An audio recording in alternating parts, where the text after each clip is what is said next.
এ বছর মেডিকেল ভর্তি পরীক্ষায় বাংলাদেশের মধ্যে প্রথম স্থান অর্জন করেছে খুলনার সুশোভন বাছার। সুশোভন খুলনা মহানগরীর বড় বয়রা দাসপাড়া এলাকার বাসিন্দা।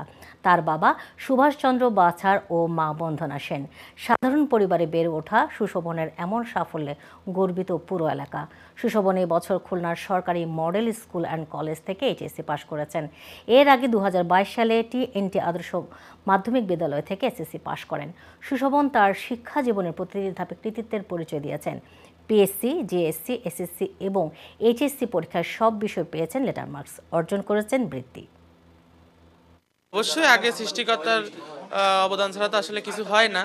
আর তারপরে আমার মা বাবা, তারপরে আমার আত্মীয় স্বজন বা আমার বন্ধু বান্ধব, টিচাররা সবসময় যে আমাকে অনুপ্রেরণা দিচ্ছে, সব মিলে সবার আশীর্বাদ, সবার দোয়ায়, সবার সহযোগিতায় আমি আর কি এখানে আসতে পারছি।